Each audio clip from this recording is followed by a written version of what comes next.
প্রিয় শিক্ষার্থীরা, আসসালামু আলাইকুম। আশা করি সবাই ভালো আছো। আজকে আসলাম আরেকটি নতুন পর্বে আলোচনা করব অধ্যায় 4 54 পৃষ্ঠার যে অঙ্কগুলো আছে এই অঙ্কগুলো নিয়ে আজকে আলোচনা করব। অবশ্যই তোমরা শেষ পর্যন্ত দেখবে, ইনশাল্লাহ এখান থেকে তোমরা অনেক কিছুই শিখতে পারবে। তো চলো আমরা অঙ্কগুলো শুরু করি। তো বলছে নিচের ভগ্নাংশগুলোকে সমহর বিশিষ্ট ভগ্নাংশে রূপান্তর করে তুলনা করি। সমহর, তো সমহর কাকে বলে সেটা আমাদের আগে জানতে হবে। সমহর হচ্ছে যে সকল ভগ্নাংশের হরগুলো একই তাকে বলে সমহর বিশিষ্ট ভগ্নাংশ। ঠিক আছে, কি বললাম? যে সকল ভগ্নাংশের হরগুলো একই তাকে বলে সমহর বিশিষ্ট ভগ্নাংশ। ধরো যে এখানে লিখলাম 3/12, 4/12, আবার হচ্ছে তোমার 7/12। এই যে দেখো প্রত্যেকটার ভগ্নাংশের হর কি 12, এটাকে বলছে সমহর বিশিষ্ট ভগ্নাংশ। আমাদেরকে এখানে তাই বলেছে যে নিচের ভগ্নাংশগুলোকে সমহর বিশিষ্ট ভগ্নাংশে রূপান্তর করে তুলনা করি। তুলনা করে বলতে ছোট বড় চিহ্ন আমাদের শেষে বসাতে হবে। ঠিক আছে, তো আরেকটা জিনিস প্রথমে আমি তোমাদেরকে বলে দিই যে যদি ভগ্নাংশগুলোর হর একই হয় অর্থাৎ সমহর বিশিষ্ট ভগ্নাংশ হয়, তবে যে ভগ্নাংশের লবটা বড় হবে সে ভগ্নাংশের মানটাই বড় হবে। কি বললাম? যে সকল ভগ্নাংশের হরগুলো একই অর্থাৎ সমহর, সে সকল ভগ্নাংশের যার লবটা বড় হবে তার মানই বড় হবে। তাহলে এখানে দেখো সবগুলোর হর হচ্ছে 12, তাহলে এখানে সবচাইতে বড় সংখ্যা কোনটা? 7, তার মানে 7 এখানে সবচাইতে বড়, তাহলে এই ভগ্নাংশটা সবচাইতে বড়। তারপর কোনটা? এইটা, তারপর হচ্ছে এইটা। তাহলে এখানে যদি আমরা বসাই তাহলে কি চিহ্ন দিব? দেখো এটা ছোট থেকে বড় সাজানো আছে, তাহলে এই যে ছোট চিহ্ন দিলাম এটাকে বলছে তুলনা করে এই চিহ্নগুলো বসাতে হবে। ঠিক আছে, তো এখানে আমাদের তাই করতে হবে। তো এখানে কিভাবে করতে হবে দেখো, এগুলোর কয়েকটা নিয়ম আছে।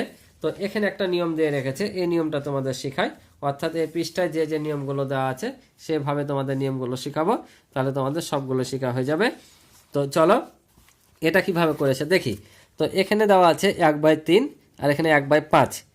তো এটা এখানে দেখো অনেকগুলো ভগ্নাংশ আকারে কিন্তু ফাঁকা ঘর দেওয়া আছে। তো এই ফাঁকা ঘরগুলোতে এখন কি বসবে সেটাই তো নাকি?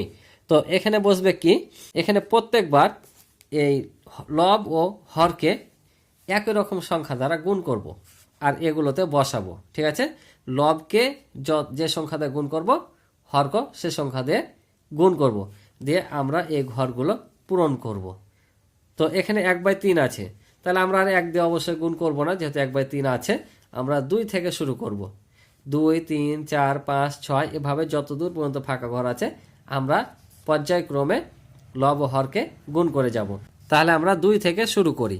তাহলে দেখো এটাকে যদি 2 দিয়ে গুণ করি তাহলে 2 হবে, এটা হবে 3 × 6। এবার 3 দিয়ে যদি গুণ করি তাহলে 3 × 1 = 3, আর এটা হবে 3 × 3 = 9। এবার 4 দিয়ে যদি গুণ করি তাহলে 4 × 1 = 4, 3 × 4 = 12। অর্থাৎ যতবার গুণ করব যত আছে এখানে তত করে বাড়বে। যেমন দেখো এবার 5 দিয়ে গুণ করছি তাহলে 5 × 1 = 5, এখানে হচ্ছে 3 × 5 = 15। এই যে উপরে যেহেতু 1 আছে তাই 1 করে বাড়ছে, এখানে যেহেতু 3 আছে তাই 3 করে বাড়ছে। ঠিক আছে, এবার 5 দিয়ে করেছি, এবার 6 দেয় তাহলে 6 × 6, 3 × 6 = 18। এবার 7 দেয় তাহলে 7 × 7, 3 × 7 = 21। 8 দিয়ে 8 × 8, 3 × 8 = 24। 9 দেয় 9 × 9 আর 3 নাম 27। তারপর কত দিয়ে? 10 দিয়ে, তাহলে 10 × 1 = 10 আর 3 × 10 = 30। বুঝতে পারছো? এবার দেখো 1/5 আছে, এটাকেও সেমভাবে আমরা কি করব? পরস্পর 2, 3, 4 এভাবে গুণ করে যাব। তাহলে আমরা যদি 2 দিয়ে গুণ করি 2 × 1 = 2, 5 × 2 = 10, 3 × 1 = 3, 3 × 5 = 15, 4 × 1 = 4, 4 × 5 = 20, 5 × 5, 5 × 5 = 25, 6 × 6, 5 × 6 = 30, 7 দিয়ে গুণ করলে 7 × 7, 5 × 7 = 35, 8 × 8, 5 × 8 = 40, 9 × 9 আর 5 নাম 45, 10 দিয়ে গুণ করলে 10 × 10, আর 10 দিয়ে যদি 5কে গুণ করি তাহলে 5 × 10 = 50। ঠিক আছে, এখন দেখো এখানে ফাঁকা ঘর দেওয়া আছে, এটা সমান তীর চিহ্ন দিয়ে ফাঁকা ঘর দেওয়া আছে, অর্থাৎ এখানে আমাদের এখন কি বসবে? তো আমরা লসাগু যখন করেছিলাম তখন লঘিষ্ঠ সাধারণ গুণিতক লসাগু যখন আমরা করেছিলাম তখন কি করেছিলাম? প্রত্যেকটা সংখ্যার তাদের গুণিতকগুলো বের করেছিলাম। যদি 10-এর গুণিতক বের করতাম কি করতাম? 10-এর নামটা পড়তাম, 10 × 10, 10 × 20, 3 × 10 = 30। 3-এর যদি করতাম তাহলে কি করতাম? 3-এর নামটা পড়তে লাগতাম, যে 3 × 1 = 3, 3 × 2 = 6, 3 × 3 = 9। এভাবে গুণিতক বের করতাম না, যে গুণিতক মানে নামতা, অর্থাৎ 1 থেকে শুরু করে 10 পর্যন্ত নামতা পড়লে 10টি গুণিতক বের হয়ে যেত। এটাও কিন্তু আমরা তাই করেছি দেখো, কিন্তু এখানে লব ও হরকে গুণ করেছি। একই রকম সংখ্যা দ্বারা লব এবং হরকে গুণ করেছি। লবকে যখন 2 দিয়ে গুণ করেছি হরক করেছি, 3 দেয় তখন হরক 3 দেয়, লবকে যখন 4 দেয় হরক 4 দেয়। অর্থাৎ এটাও কিন্তু আমরা কি করেছি, সাধারণ গুণিতকই বের করেছি আমরা। ওটা ছিল পূর্ণ সংখ্যার, এটা হচ্ছে ভগ্নাংশের সাধারণ গুণিতক, বুঝেছো? অর্থাৎ গুণিতকগুলো বের করেছি। সাধারণ গুণিতক বলতে গুণিতক, আর এখন আমরা দুটা ভগ্নাংশ থেকে সাধারণ গুণিতক বের করব। তাহলে বুঝতে পারছো, ওটা হচ্ছে লসাগুর ক্ষেত্রে পূর্ণ সংখ্যার গুণিতক বের করেছিলাম, এটা ভগ্নাংশের গুণিতক আমরা বের করলাম, ঠিক আছে, গুণ করে করে। তো ওখানে আমরা সাধারণ গুণিতক বের করেছিলাম যেটা যেটা মিলেছিল। যেমন ধরো যে 3 আর 10 যদি আমরা সাধারণ গুণিতক বের করি তাহলে কত কত মিলবে, একবারে 30 যে মিলবে, তাহলে সাধারণ গুণিতক হচ্ছে 30। তো এখানে আমরা গুণিতক বের করব, তো কোনগুলো থেকে, হরগুলো থেকে। আমরা দেখব যে এ ভগ্নাংশের হর আর এ ভগ্নাংশের হরের মধ্যে মিল আছে কোনটা কোনটা, সেইটা আমরা এখানে বসাবো, বুঝতে পারছো? তাহলে দেখো আমরা যদি এখানে খুঁজি, এখানে আছে একটা 15 আর এখানে একটা আছে 15, এ ভগ্নাংশটা আমাদের মিলছে। আর কোনটা মিলছে দেখো, এখানে যদি আমরা দেখি, এখানে 30 আর এখানে 30, এই দুটা কিন্তু মিলছে, বুঝতে পারছো? আর কিন্তু কিছু মিলছে না, তার মানে আমাদের এই দুইটা কিন্তু সাধারণ কি ভগ্নাংশ।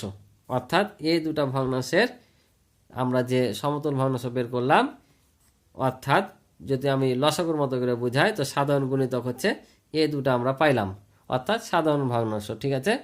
তাহলে এখন কি করব, আমরা যেখানে পাইলাম এটা আমরা এখানে বসিয়ে দেবো। কি কি পেয়েছি, এই যে দেখো, এটা হচ্ছে 5/15 আর এটা হচ্ছে তোমার 3/15, বুঝতে পারছো?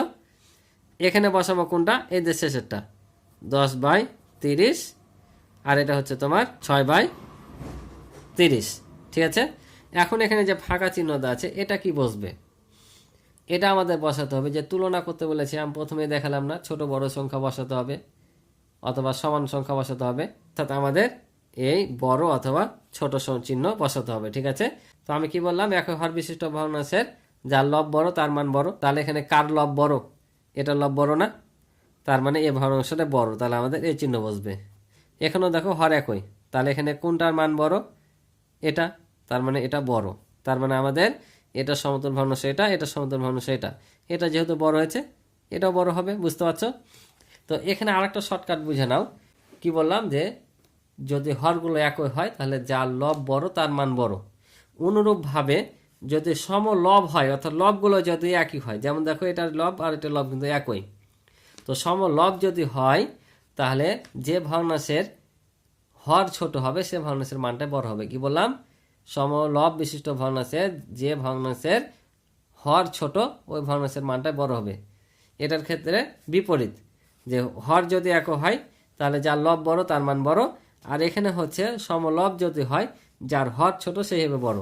যেমন দেখো এটার সমলব, তাহলে হর কি এটা না, ছোট না, তাহলে দেখো এটা বড় হয়েছে, বুঝতে পারলা? এখানে যেমন আমরা দেখতে পাচ্ছি যে হর এক হয়, যদি এখানে তুলনা করি তাহলে এটা লব বড় তাই এটা বড় হয়েছে। আবার যদি লব দিয়ে তুলনা করি, লবগুলো এক হয় তাহলে হর এটা ছোট তাই এটা কি হয়েছে, বড় হয়েছে, বুঝতে পারছো? তাহলে এখানে বলছে দেখো, এখানে এত এত হলো 3 ও 5-এর সাধারণ গুণিতক, কত কত, এই যে 15 আর 30, এখানে 15 ও 30, এই দুটা হচ্ছে 3 ও 5-এর সাধারণ গুণিতক। 3 ও 5-এর সাধারণ গুণিতক না, তোমরা যদি লসাগু গসাগু স্টাইলে করতে যাও তা কিন্তু এটাই হবে। যদি এই লবগুলো নাই মনে করো, তাহলে আমরা যখন এই যে 3-এর গুণিতক বের করেছি কত, 6, 9, 12, 15, 18, 5-এ যখন বের করেছি 10, 15, 20, 25 এভাবে বের করেছি না, তাহলে সাধারণ গুণিতক কোনটা, এই 15 আর 30, তাই বলছি এখানে 15 ও 30 হলো 3 ও 5-এর সাধারণ গুণিতক। আবার 3 ও 5-এর লঘিষ্ঠ সাধারণ গুণিতক লসাগু হলো কত, আমরা জানি যে 2 বা ততোধিক সংখ্যার সাধারণ গুণিতকের মধ্যে সবচেয়ে ছোট গুণিতকটা হয় লঘিষ্ঠ সাধারণ গুণিতক লসাগু। তাহলে এখানে ছোট কোনটা, 15, তাহলে আমাদের এখানে 15 হবে কি লঘিষ্ঠ সাধারণ গুণিতক লসাগু, বুঝতে পারছো? তাহলে এখানে আমরা প্রথমে কি করলাম, তো এখানে আমরা ভগ্নাংশগুলো সমতুল ভগ্নাংশে প্রকাশ করলাম, তারপর যে হরগুলো একই রকম অর্থাৎ সাধারণ হর বা সাধারণ গুণিতক বের করলাম হরগুলোর, তারপর ছোট বড় চিহ্ন দিলাম আর এখানে লসাগু বের করলাম, বুঝতে পারছো? এই অঙ্কটার মূল উদ্দেশ্য হচ্ছে এটাই, আশা করি বুঝেছো। এবার বলছে দেখো যে এত এত ভগ্নাংশগুলোকে সমহর বিশিষ্ট ভগ্নাংশে রূপান্তর করে তুলনা করি। এগুলো কিন্তু সমহর ভগ্নাংশে রূপান্তর করে আমাদের তুলনা করতে হবে। তো এটা কিন্তু আর একটা নিয়ম, এটার নিয়ম হচ্ছে আমাদের যে হরগুলো থাকবে এই হরগুলো লসাগু নির্ণয় করতে হবে আগে। লসাগু নির্ণয় করার পর প্রত্যেকটা ভগ্নাংশের হর দ্বারা ভাগ করতে হবে এবং ভাগফলটা লব আর হরের সাথে আবার গুণ করে বসাতে হবে। কিভাবে দেখো, এই যে 6 ও 9 লসাগু এই যে করেছে, যেখানে ভগ্নাংশগুলোর হর 6 ও 9, আর 6 ও 9 এর লসাগু হচ্ছে কত হবে, 6 নাম 54 বা 3 6 18, সবচেয়ে ছোটটা নিব, তো 3 6 18 হচ্ছে। ঠিক আছে, কারণ আমরা যদি 6 আর 9 লসাগু করি তাহলে 18 পাবো। এখন দেখো এই যে 18 বসিয়েছে এখানে, প্রত্যেকটা ভগ্নাংশের হর দিয়ে ভাগ করতে হবে। তাহলে এটার ভগ্নাংশের হর কোনটা, এটা। তাহলে আমি যে 6 দিয়ে ভাগ করে 3 পেয়েছি, তাহলে এই যে ভাগফল 3 পেলাম, এই 3টা একবার হরের সাথে গুণ হবে, একবার লবের সাথে গুণ হবে। বুঝতে পারছো? তাহলে এই যে দেখো, লবের সাথে একবার 3 গুণ, একবার হরের সাথে 3 গুণ। বুঝতে পারছো? তাহলে আমরা যদি গুণ করি 3 পাচ্ছে 15, 3 6 18। আমরা যখন গুণ করব তখন এখানে যে লসাগুটা পেয়েছি না, এই লসাগুটাই কিন্তু এই হর হবে, অর্থাৎ প্রত্যেকটা ভগ্নাংশের হর এই লসাগুটাই হবে। আর এটা হচ্ছে সমহর বিশিষ্ট ভগ্নাংশ। অনুরূপভাবে দেখো, তাহলে দ্বিতীয় ভগ্নাংশের হর 9 দিয়ে ভাগ করলাম, তাহলে 9 দুগুণে 18, তাহলে একবার লবের সাথে গুণ, একবার হরের সাথে গুণ করেছি, কারণ লব ছিল 1, হর হচ্ছে 9। তাহলে 2 গুণ করলে 2 1 2, আর 9 দুগুণে 18, তাহলে দুইটারই দেখো হর একই রকম। তাহলে আমাদের সমহর বিশিষ্ট ভগ্নাংশ হয়ে গেল। তাহলে লিখবো সমহর বিশিষ্ট ভগ্নাংশ দুইটি কত পেলাম, একটা 15/18 আর একটা হচ্ছে 2/18। লব যেমন তাই হোক গে, ঠিক আছে না, হর যেন আমাদের একই রকম হয়, তাহলে সমহর হবে। তাহলে বলছে যে যেহেতু এত গ্রেটার দেন এত, অর্থাৎ দেখো এ দুটার হর একই রকম, তাহলে বলেছি হর যদি একই হয় তাহলে যার লব বড় তার মান বড়। তাহলে কোনটা বড়, এটা বড় না, তাহলে এখানে 15 হচ্ছে 2 এর চাইতে কি বড়, তাই বড় চিহ্ন দিয়ে রেখেছি। অতএব কোন ভগ্নাংশটা বড়, তাহলে আমরা পাচ্ছি এটার চাইতে এ ভগ্নাংশটা কি বড় না, কারণ এ ভগ্নাংশের মেন ভগ্নাংশ কোনটা, এটা না, কারণ এ ভগ্নাংশ থেকে তো এটা পাইলাম, তাহলে এ ভগ্নাংশ হচ্ছে এটা আর এ ভগ্নাংশ হচ্ছে এটা। তার মানে আমরা এখানে বসাবো 5/6 আর এখানে 1/9, কারণ 1/9 চাইতে 5/6 বড়। বুঝতে পারছো? এটা কিন্তু একরকম নিয়ম। আমরা যখন এই পৃষ্ঠায় আসব তখন কিন্তু এই নিয়মে আমরা কি করব, অঙ্কগুলো করব, কারণ এই নিয়মেই এই পৃষ্ঠায় অঙ্কগুলো করা আছে। বুঝতে পারছো?